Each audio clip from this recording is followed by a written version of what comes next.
Ora, muito bom dia a todos os irmãos, graça e paz da parte de Deus Nosso Senhor. Vamos abrir a palavra do Senhor na carta de Paulo aos Efésios, capítulo 5.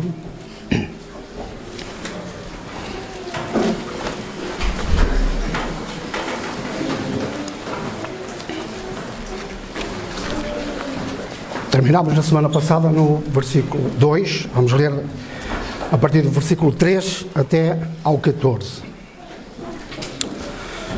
E diz assim a palavra do Senhor: Mas a fornicação e toda a impureza ou avareza, nem ainda se nomeia entre vós como convém a santos, nem torpezas, nem tolices, nem zombarias, que não convém, mas antes ações de graças. Porque bem sabeis isto, que nenhum fornicador ou impuro, ou avarento, o qual é idólatra, tem herança no reino de Deus. Ninguém vos engane com palavras vãs, porque por estas coisas vem a ira de Deus sobre os filhos da desobediência. Portanto, não sejais seus companheiros, porque noutro tempo erais trevas, mas agora sois luz no Senhor, andai como filhos da luz. Porque o fruto do Espírito está em toda a bondade e justiça e verdade, aprovando o que é agradável ao Senhor. E não comuniqueis com as obras infrutuosas das trevas, mas antes condenai-as. Porque o que eles fazem em oculto, até dizê-lo, é torpe. Mas todas estas coisas se manifestam, sendo condenadas pela luz, porque a luz a tudo manifesta. Por isso diz: desperta do que dormes e levanta-te entre os mortos, e Cristo te esclarecerá. Estamos muito contentes por todas estas boas notícias. E a carta de Paulo aos Efésios tem-nos trazido muito boas notícias. Começa com uma das mais bonitas expressões de louvor do apóstolo Paulo, louvando e adorando a Deus, dizendo: bendito seja o Deus e Pai de nosso Senhor Jesus Cristo. É talvez uma das expressões mais sublimes de adoração a Deus que nos é trazida pela palavra do Senhor.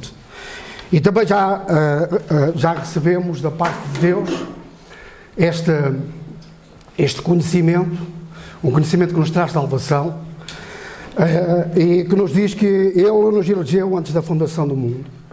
Coisas extraordinárias que nós só sabemos por causa da palavra de Deus. Antes da fundação do mundo, Deus já preparou esta tão grande salvação por meio de Jesus Cristo, que nos é trazido o conhecimento. Nós só sabemos isto por causa da palavra de Deus, que o Cordeiro de Deus foi sacrificado mesmo antes da fundação do mundo. Esta obra redentora em nosso favor. Que Ele também nos predestinou para filhos em adoção, que Ele nos remiu pelo sangue de Jesus Cristo, algo extraordinário também. Salvou-nos pela graça sois salvos por meio da fé, a razão da qual Paulo faz esta declaração de adoração e louvor: bendito seja o Deus e Pai de nosso Senhor Jesus Cristo. É por todas estas razões que são, na verdade, o resultado que resultam na nossa salvação. Também fomos vendo que pelo estudo da carta que nós não éramos povo, nós não éramos herdeiros das promessas, a palavra de Deus não nos tinha sido dada a nós, mas estávamos separados de Deus, mas vimos que nós que não éramos povo, agora somos seu povo, estamos unidos a Ele, somos dele. Tudo isto, boas notícias. E tudo isto para quê? Propósito da obra de Cristo em nós. Diz a palavra, e podemos resumir a intenção de Deus, o propósito de Deus, desta forma, que nos é trazida também pela leitura da carta, que Deus fez isto tudo para mostrar nos séculos vindouros a grandeza, a suprema grandeza da sua graça sobre nós. Deus tem um propósito ao fazer acontecer todas estas coisas. E Ele derramou também, por isso Ele derramou também a sua excelente, a grandeza do seu poder sobre nós. Essa obra que é operada em nós pelo Espírito Santo. Nós não falamos muito nisto, Mas nesta carta nós aprendemos que o mesmo poder que opera em nós, pelo Espírito Santo, é o mesmo poder. Eu acho que de todas as lições, de todos os estudos que tivemos, esta declaração, este conhecimento, foi das coisas mais extraordinárias que eu pude ouvir. E já leio a Palavra de Deus, já conheço a Palavra de Deus há muitos anos. Mas estas coisas foram avivadas dentro do meu coração. Saber que o poder que em nós opera é o mesmo poder que ressuscitou Jesus Cristo dentre os mortos. Isto é uma coisa extraordinária. Não é só o conhecimento, é a experiência de um relacionamento com Deus. Nós, na semana passada, ouvimos falar de despir o velho homem, vestir nova roupa. Mas isso só é possível. E Deus proporcionou-nos condições de nós vivermos uma vida de vitória, uma experiência espiritual, porque o poder que em nós opera é o mesmo poder que ressuscitou Jesus Cristo dos mortos. Coisa, algo extraordinário. Mas irmãos, parece-me que são só boas notícias. O nosso coração enche-se de gratidão também, e apetece-nos dizer, como o apóstolo Paulo: bendito seja o Deus e Pai do nosso Senhor Jesus Cristo, que nos deu todas as bênçãos espirituais e que nos possibilitou nós podermos viver essa vida vitoriosa. A leitura de hoje, diante de toda a alegria, a admissão, o acolhimento de novos membros, todas estas verdades que são importantes para nós, nós hoje vamos falar sobre os perigos. Os perigos que assolam a igreja.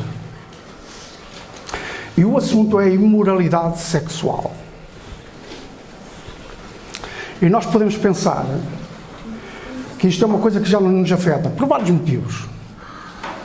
As crianças, podemos pensar que há um tempo próprio em que nós estamos muito mais expostos a este tipo de perigo. A imoralidade sexual é realmente um problema e ninguém está salvo. Nós vivemos dias em que ninguém está salvo. E Paulo traz esse assunto porquê? Porque ele diz que estas coisas, este tipo de coisas, que são práticas normais no mundo, que já são aceitos no mundo como naturais, estas coisas nem sequer devem ser nomeadas entre nós, igreja.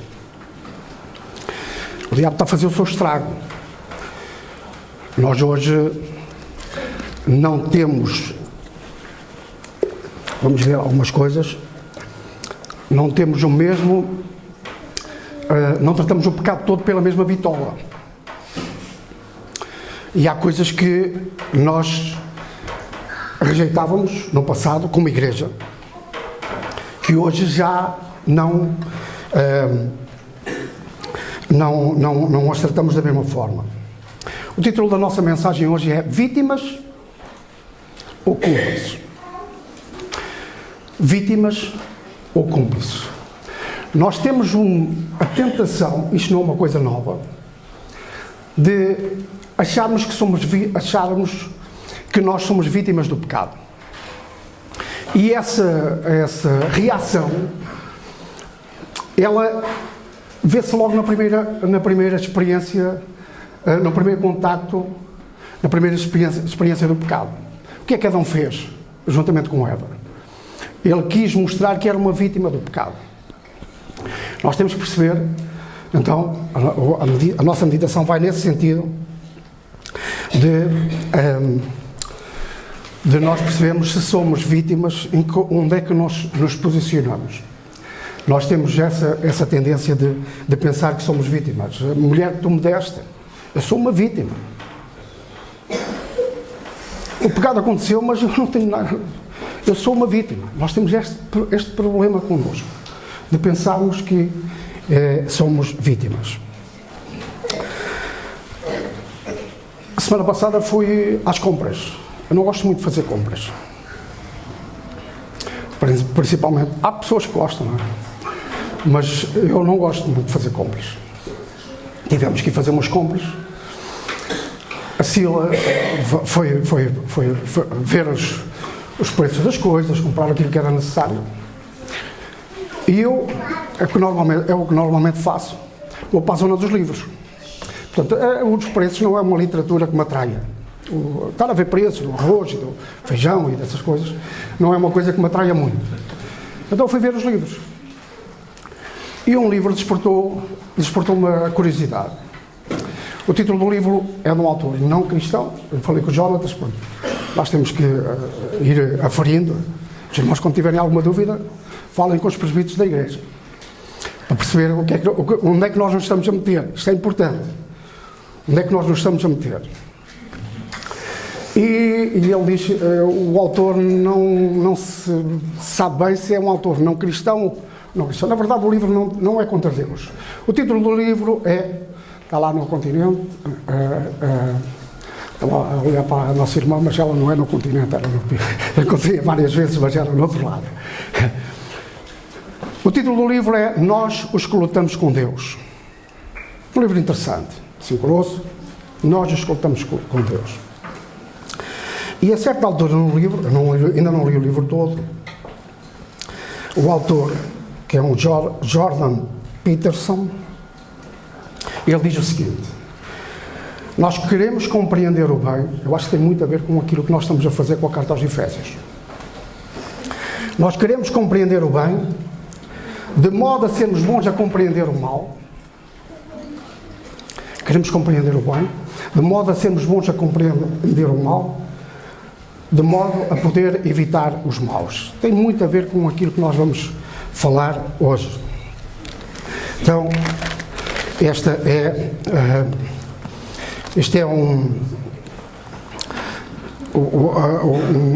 creio que é uma boa definição daquilo que deve ser a nossa aproximação da carta aos Efésios.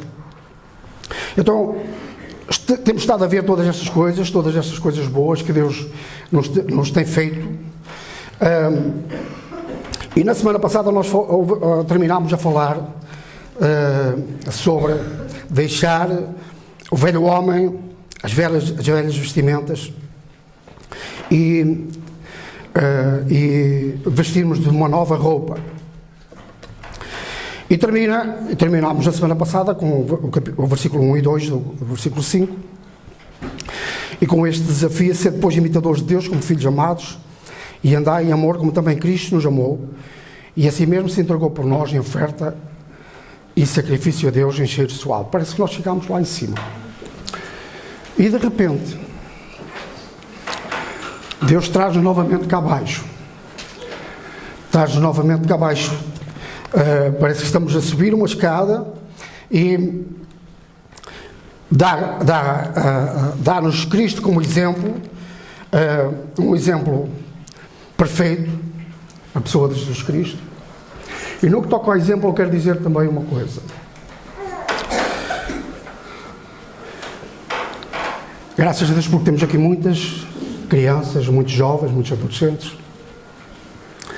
Mas os pais já aprenderam uma coisa: os filhos têm os ouvidos tapados para os conselhos, conforme a idade vai avançando.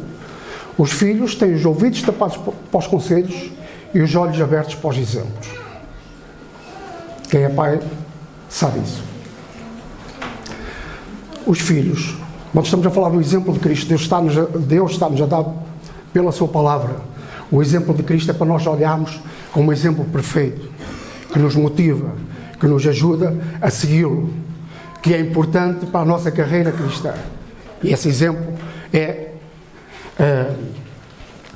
o exemplo perfeito. Então, os nossos filhos têm os ouvidos tapados para os conselhos, mas os olhos bem abertos para os exemplos. E acerca disso ainda dizer o seguinte: ouvi esta semana 3 jovens pegaram numa miúda, violaram-na, isto foi conhecido, publicaram as imagens, e eu vi esta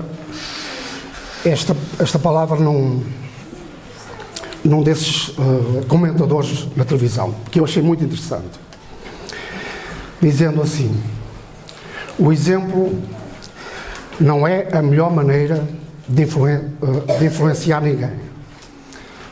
Parece que há uma contradição. O exemplo não é a melhor maneira de influenciar ninguém. É a única maneira. O exemplo para os pais, para nós como igreja, nos influenciarmos uns aos outros. O exemplo não é a melhor maneira de influenciar ninguém. É a única maneira que nós temos de influenciar alguém. Nós vamos convivendo, congregamos como igreja, vamos aprendendo coisas juntas, mas nós aprendemos coisas por imitação. Eu gosto de fazer análises, eu gosto de avaliar as coisas.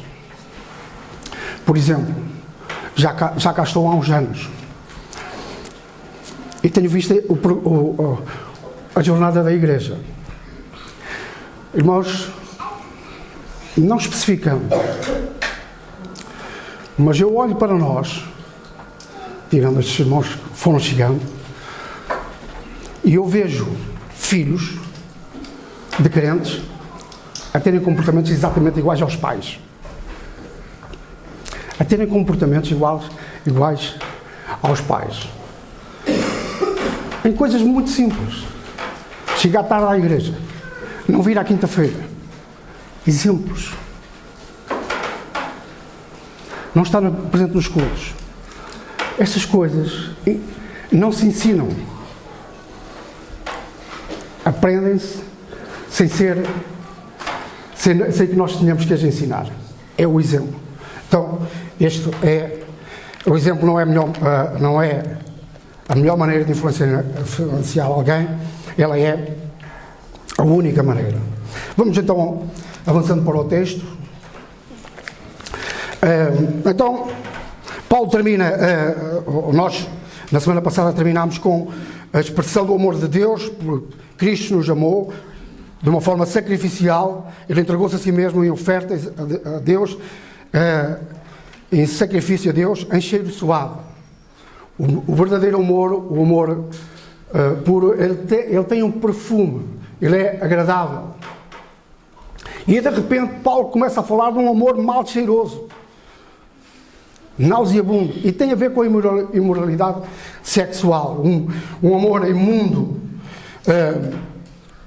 E quando estamos a falar deste tipo de pecado, nós estamos a falar do lado mais sombrio do ser humano. Jesus trata deste assunto e diz que faz uma aplicação autêntica da lei, porque a lei tinha dito não adulterarás, e proibia a fornicação, isto é, tudo o que é, mas nós sejamos perfeitamente claros, tudo o que é a prática sexual, a atividade sexual fora do casamento é pecado. A Bíblia não deixa qualquer dúvida acerca disso. E nós temos neste texto que lemos hoje, que isto tem consequências eternas. A prática de atividade sexual fora do casamento é pecado e tem consequências eternas. Que estão bem claras aqui. Nós já vamos tratar disso. Portanto, o amor perfeito, o amor que vem de Deus, a atividade sexual, que é uma coisa que Deus criou no ser humano, que é normal dentro do casamento. Fora do casamento é considerado pecado. E a Bíblia e nós também não estamos aqui para enganar ninguém. Nós estamos para esclarecer acerca deste assunto importante, que é o lado mais sombrio do ser humano, que afeta toda a gente. Porquê? Porque é o lado mais sombrio do ser humano? Porque Paulo fala exatamente isso. Ele diz que é a prática, a atividade sexual fora do casamento é tão imoral que até dizê-lo é torto. Isto é, conversar sobre estes assuntos, e nós lidamos com pessoas que têm piadas sobre sexo, que têm esse tipo de abordagem a um assunto santo, mas que é realmente algo mal cheiroso, imoral, imundo. Portanto, este assunto pode nos deixar um bocado desconfortáveis.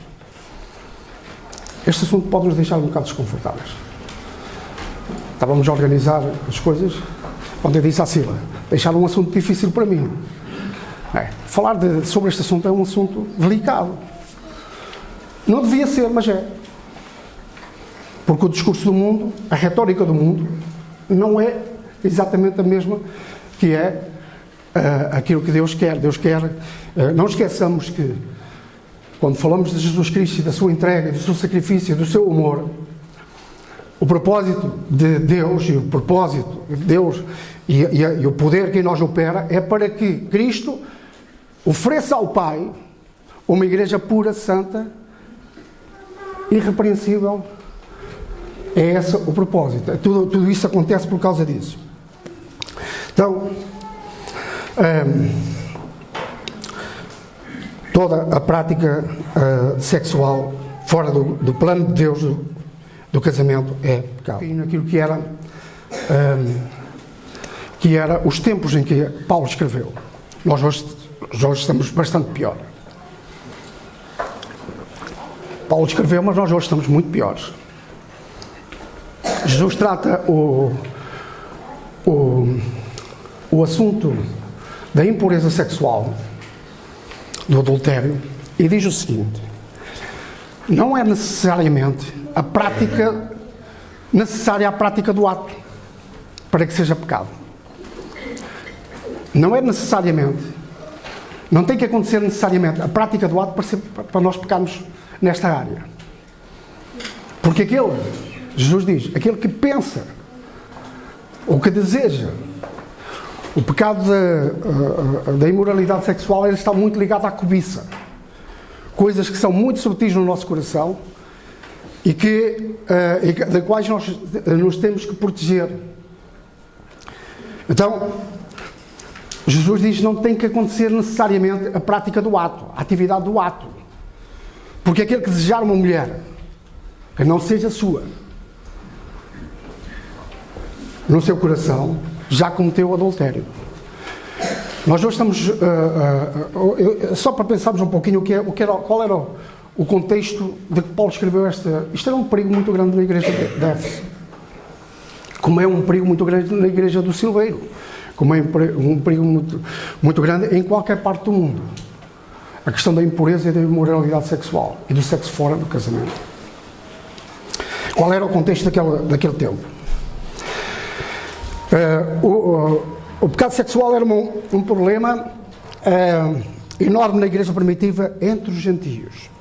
Não esqueçamos que esta igreja era uma igreja fora do contexto do Israel. As relações adúlteras que dominam, as relações adúlteras, os homens que dormiam com as suas escravas,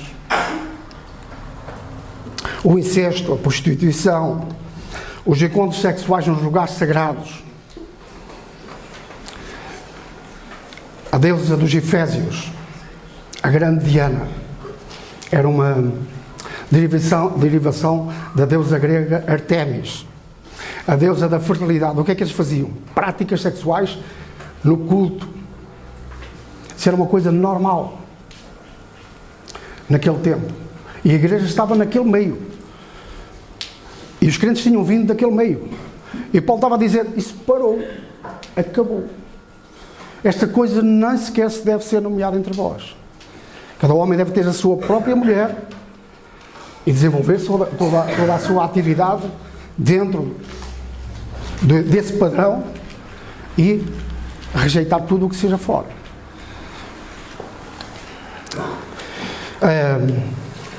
Portanto, encontros sexuais nos lugares sagrados, a homossexualidade faziam parte desta cultura. O povo vivia assim. Não havia uma norma no que respeita à homossexualidade. Para não falar no Império Romano, na decadência do Império Romano, uma grande parte dos imperadores romanos eram homossexuais. É como a nossa política, está cheia disso. E não está cheia só da prática pessoal, como nos querem vender essa ideia de que é normal. Nós hoje vivemos esses dias. Então, Isto era o tempo o contexto da igreja em Éfeso, que tinha que conviver, não conviver, mas estava perto de toda esta exposição, de todo este comportamento que era contrário, nojento à prática, àquilo que era o padrão de Deus. Nós também não temos uma norma social no que diz respeito à sexualidade. O que nós temos é formas diferentes de imoralidade sexual. Nós temos formas diferentes de imoralidade sexual. E a exposição hoje, eu estava a dizer que hoje em dia nós temos estamos muito mais expostos do que naquele tempo. Naquele tempo teria que haver a questão de contacto, a questão de estar presente. Hoje em dia, o telhado da nossa casa saltou fora e estas coisas entram-nos para casa dentro. Crianças, qualquer tipo de idade, estão expostas a isso. Nós hoje corremos um risco tremendo no que respeita a este assunto. Já vamos ver um bocadinho. Então, hoje o vale tudo, e ai de quem questione isso. Ai de quem questione isso. Há um preço muito alto a pagar. Nós temos, por um lado, temos essa exposição, temos esse risco, vivemos com todas essas coisas à nossa volta, entram dentro da nossa casa, já não precisamos sair da nossa casa. Elas estão ao alcance das crianças, os pais que têm filhos pequenos, né? E tem muito cuidado, porque o diabo, todos nós somos tentados. A Bíblia diz que o diabo é nosso adversário e que anda ao redor de nós como um leão. Todos nós conhecemos como é que os leões caçam. Como é que os leões caçam? Alguém quer arriscar?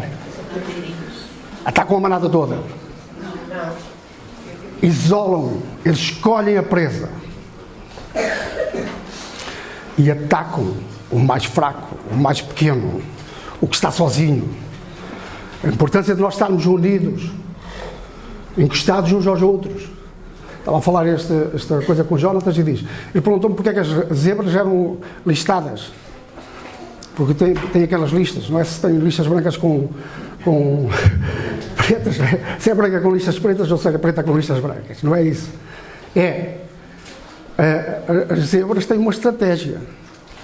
Aquilo, quando está tudo em manada, o leão não consegue ver uma. São todas iguais. É? Ele tem muita dificuldade em selecionar. Mas o leão tem esta estratégia de caçar, isolando a presa que ele quer caçar. Normalmente é a mais fraca, a que está doente, a que está manca, a que é mais pequena. O diabo faz isto connosco. Se nós nos afastamos da manada, estamos a correr um risco muito maior de sermos atacados. É por essa razão que o adolescente, estava a olhar ali para a Isabel e para a netinha, né? O adolescente pega no telemóvel e vai lá para um cantinho. Sabe o que é isso? O diabo, quando vê isso, já está a afiar os dentes. O adolescente pega no telemóvel e ele vai lá para o cantinho dele. E o pai pensa assim, está entretido. Assim não dá trabalho. Ele está a ficar sozinho. Está a ficar sozinho. Paulo, atenção. Cuidado com os filhos sozinhos com o telemóvel. Muito cuidado. Porque o diabo vai... Agora é que está aqui um sozinho. Pequeno. Ainda não sabe, ainda não tem conhecimento. É frágil. E o diabo vai atacá-lo. E ele é perito nisso. Quando a pessoa fica sozinha lá com o telemóvel, não sei o que, já está a ser caçado. O diabo já está O leão ele é muito sorrateiro. É? Ele vai, parece um gato a caçar um pardal. Ele muda, vai para a pata para a frente e depois para trás. Ele espera o momento certo para atacar. E isso é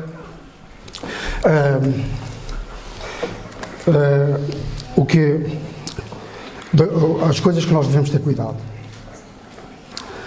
Mas os maus resultados da pornografia são assustadores. E ninguém está livre. Como eu disse, o telhado da nossa casa saltou fora e isso agora entra em todo lado. Se nós não tivermos cuidado, isso pode acontecer connosco. Só para termos uma ideia, só nos Estados Unidos, teria aqui muita coisa para dizer acerca disso, estatísticas, mas só nos Estados Unidos, gastam-se $185 mil por minuto em pornografia. Só para nós termos uma noção. $185 mil por minuto em pornografia. Portanto, nós estamos num mundo bom, estamos num mundo mau. Nós temos de ter cuidado com o que o diabo vai fazendo. Ele vai fazendo o seu estrago. Vai fazendo o seu estrago, cauterizando a nossa consciência. E sobre este assunto nós sentimos desconforto, mas a verdade é que temos que falar sobre ele. Nós sentimos-nos muito incomodados, ainda bem. O Jonas estava a dizer que nas cidades já não é assim. Nós vivemos numa aldeiazinha, aqui num cantinho, ainda temos alguns princípios. E nós lidamos com a homossexualidade, o problema das lésbicas, todo esse tipo de pecado que é a imoralidade sexual. E ainda nos sentimos incomodados com isso. Mas há outras coisas que já não nos sentimos tão incomodados e continuam, e são também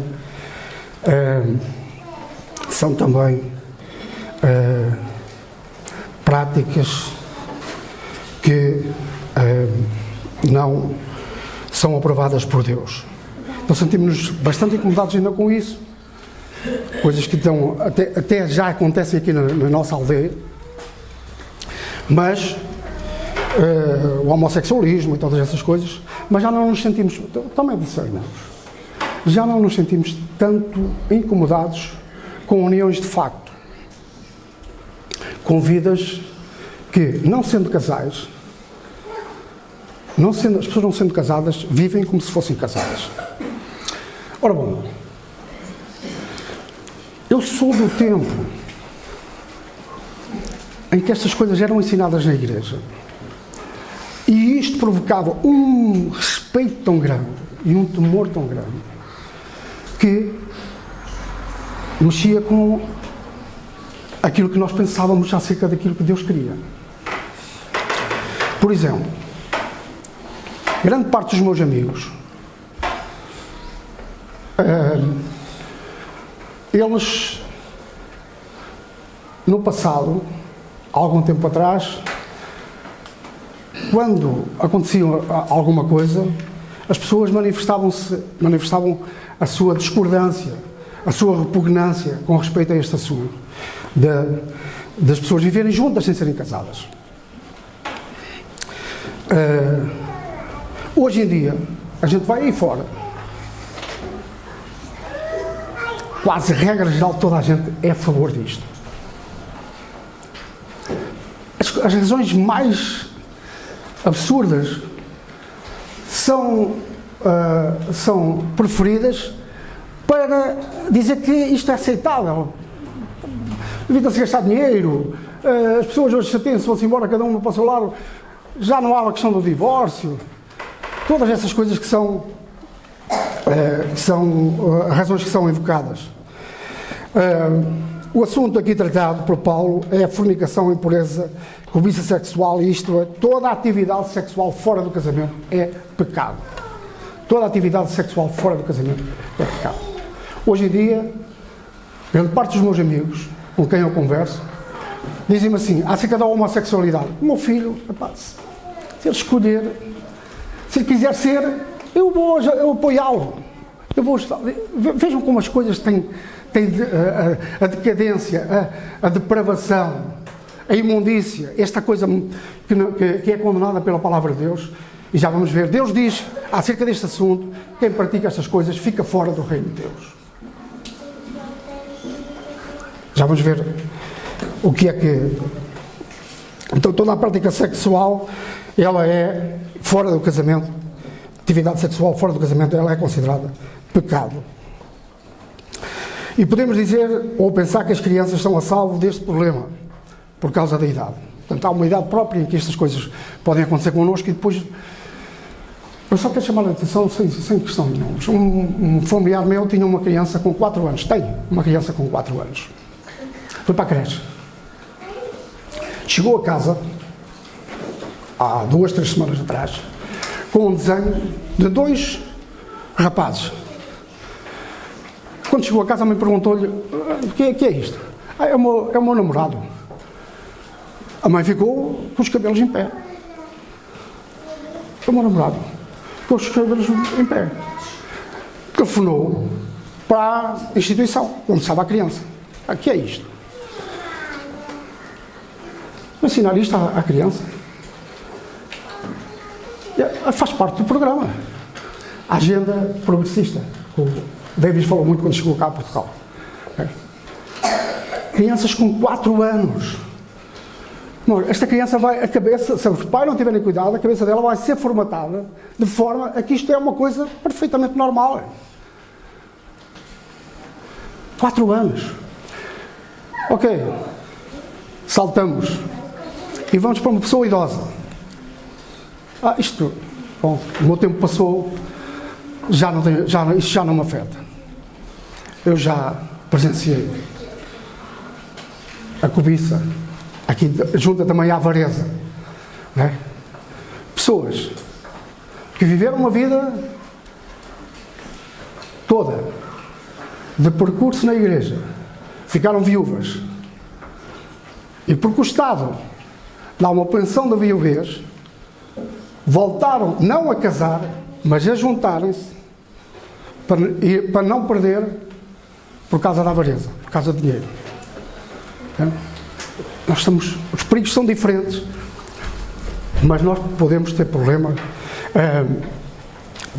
por causa desta área da sexologia. Isto quer dizer que ninguém está a salvo, e estas coisas nem sequer se nomeiam entre vós. É a exortação da palavra de Deus. Versículos 5 e 6. Porque bem sabeis isto, que nenhum fornicador ou impuro ou avarento, o qual é idólatra, tem herança no reino de Deus. Ninguém vos engana com palavras vãs, porque por estas coisas vem a ira de Deus sobre os filhos da desobediência. Paulo não está a falar aqui, o assunto não é a perca da salvação.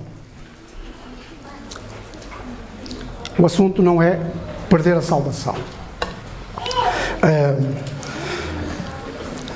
Paulo vai dizer que as pessoas que vivem na prática do pecado, ou pecado deste tipo, homossexualismo, lesbianismo, vivem juntos, uniões de facto, e não se arrependem. O problema está aqui. E não se arrependem. Na quinta-feira nós ouvimos falar dos filhos da desobediência. São filhos da desobediência. Isto é, ficam fora, a pessoa que vive na prática deste pecado e não sente vontade de se arrepender,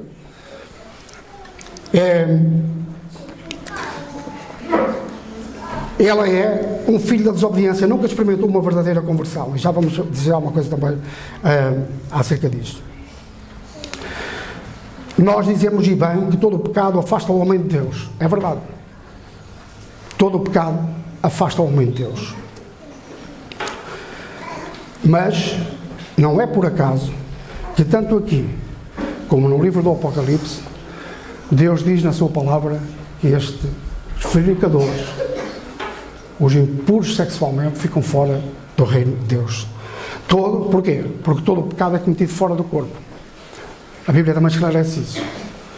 Todo o pecado é cometido fora do corpo. Mas o pecado do adultério, da fornicação, é cometido no próprio corpo. Paulo, ou a palavra de Deus, esclarece isso. A falta de arrependimento, tomem atenção, irmãos, a falta de arrependimento é um sinal claro de falta de conversão. O Espírito Santo não incomoda a pessoa porque ele não está lá. O Espírito Santo não incomoda a pessoa porque ele não está lá. Isto é um sério aviso aos crentes. Cuidado. Tenham atenção. Não se exponham. Para que não aconteça isto com vocês. Mas se acontecer, e nós temos episódios na Bíblia que isso aconteceu, a pessoa arrepende-se. Vemos isso com Davi. A pessoa arrependeu-se, corrigiu, acabou com aquilo. Então, a falta de arrependimento é um sinal claro de falta de conversão. Por isso, a palavra de Deus diz que os que não se arrependem ficam fora do reino de Deus. Sério aviso aos crentes e àqueles que ainda não se arrependeram. Já vamos tratar também disso. Então, versículo 7 e 8 diz: não sejais seus companheiros. Portanto, versículo 7, não sejais seus companheiros e cúmplices. Porque vocês agora sois filhos da luz e andai como filhos da luz, isto é, de forma agradável a Deus. Condenai estas obras, versículo 11 e 12. E não comuniqueis com as obras infrutuosas das trevas, mas antes condenai-as. Porque o que eles fazem em oculto até dizer lá torpe. Eu quero dizer uma coisa em relação à cumplicidade com o pecado. Nós somos chamados a não sermos companheiros, a condenar este tipo de obras, e eu quero dizer que o nosso silêncio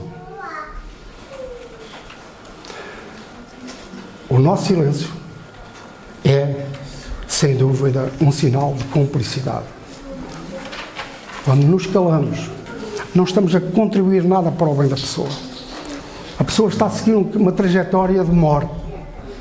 E se nós nos calamos, é um sinal de cumplicidade. É o que Paulo quer trazer aqui. Irmãos, estas coisas podem acontecer. São desconfortáveis falar nelas, mas elas têm que ser faladas. E temos que nos ajudar uns aos outros. E a melhor maneira de resolver este problema do pecado é trazê-lo para a luz. Às vezes não querer falar do assunto. A pessoa não quer que lhe falem, porque este pecado é cometido fora da luz. Então, a melhor maneira de resolver o problema do pecado é trazê-lo para a luz. O pecado gosta das trevas. Gosta que não se fale nele. A pior coisa que nós podemos fazer, o pior serviço que nós podemos prestar uns aos outros, é vermos o nosso irmão com problemas nesta área, uma área difícil de abordagem, mas calarmos, de certa forma, em vez de ajudarmos, estamos a ser cúmplices. Com consequências. Todas as nossas ações têm consequências. Nós temos que perceber isso. Eu eduquei os meus rapazes desta maneira. Cada ato de desobediência, uma consequência. Eles sabem disso. O Jonas foi a cobaia. Andou a exercitar as coisas. Cada ato de desobediência, uma consequência. Ensinem os vossos filhos assim, vocês vão ver se as coisas não vão correr bem. Se vocês forem permissivos, cúmplices, estão a fazer um péssimo serviço aos vossos filhos e há aqui problemas também de dar contas a Deus. Isso é um assunto muito sério. Então o pecado gosta das trevas. Uma das tentações que nós temos é fazer de conta que o pecado não existe. Não nos queremos chatear. Não queremos chatear com a pessoa. Não queremos... Isso é muito mau. Temos que ser verdadeiros e honestos, capazes, corajosos, para tratar de assuntos delicados, que é um assunto delicado. Então, O ambiente, não falar sobre o assunto, é o ambiente propício para o pecado florescer e dominar. Custa, mas tem que ser. Tem que se falar destas coisas. O pecado precisa ser trazido para a luz, ser tratado. Porque este pecado é o lado mais sombrio do ser humano. Que, como já vimos, hoje em dia, para haver problemas nesta área, não precisa de haver presença física da outra parte. Nós pomos lá no cantinho, vamos à internet, estamos a lidar com esse tipo de pecado, cometemos pecado perante Deus e nem sequer há presença física, nem sequer há contacto físico, mas há pecado. Há pecado.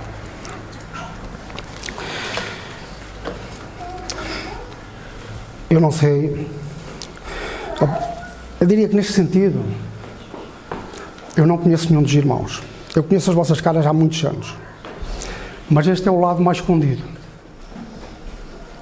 Nós até temos vergonha de falar nele. Não o trazemos para o público. Preferimos que ninguém saiba o que é que nós pensamos, o que é que nós fazemos. Então, neste sentido, eu não conheço ninguém. Cada um conhece a sua própria realidade. E hoje pode estar a lidar com este problema. O meu conselho, se realmente não te arrependeste, não tens vontade de te arrepender, queres continuar com esta vidinha, essa vida, a palavra de Deus não deixa de dizer, mal cheirosa, e queres experimentar um verdadeiro amor, a verdadeira libertação, arrepende do teu pecado, entrega o teu coração a Jesus. E aquilo que nunca te vai deixar satisfeito. O pecado tem esse problema. A imoralidade sexual tem esse problema. A atividade sexual tem esse problema. Nunca vais estar satisfeito. Se tens problemas nesta área, nunca vais estar satisfeito. Temos que substituir esse desejo, essa cobiça, por uma experiência de verdadeiro amor que satisfaz Cristo. Quanto mais nós nos unirmos a Cristo, mais vamos deixar de pensar que essas coisas podem nos trazer felicidade. O mundo está cheio de problemas por causa disto. Então, confessa-se, traz esse pecado para a luz. Não tenhas vergonha. Não tenhas vergonha de Jesus. Vai até Ele. Podes fazê-lo lá no privado do teu quarto, da tua casa. Confessa-lhe o teu pecado e arrepende. Fala com algum irmão de confiança que te possa ajudar. Estes assuntos também não se podem contar a toda a gente, é verdade. Vai ter com um irmão de confiança e eu tenho problemas nesta área. Eu não consigo viver sem isto. Minha cabeça está toda estourada por causa disto. Eu sinto desejos carnais, como ouvimos, esse velho homem para trás. Mas esse velho homem, de vez em quando ele quer ainda mandar na nossa vida. E nós temos que ter muito cuidado. Termina com o versículo 14, por essa razão, levanta-te, o convite, por isso, acorda, levanta-te, e Cristo te iluminará, trará para a luz. Em suma, a melhor maneira de combatermos este tipo de amor sujo, imundo, mal cheiroso, é inundarmos o nosso coração com o amor de Deus e do seu Cristo. E temos isso no versículo 1 e 2 do capítulo. E nunca esqueçamos que somos a igreja do Senhor Jesus Cristo, que Ele quer apresentar a Deus, o Pai, pura, santa, irrepreensível, imaculada e sem mais. E para nós, dentro de nós, Ele colocou o seu Espírito, esse poder tremendo que nós temos para poder vestir nova roupa e viver uma vida que honre e glorifique o seu nome. A igreja que ele comprou com o seu próprio sangue. O desafio é ser santos. O grande desafio da Bíblia é ser santos porque eu sou santo. Por essa razão, este tipo de coisas, irmãos, nem sequer se nomeia entre vós. E o Senhor nos ajude. Já nos ajudou a ouvir, que agora nos ajuda a aplicar a sua palavra nos nossos corações.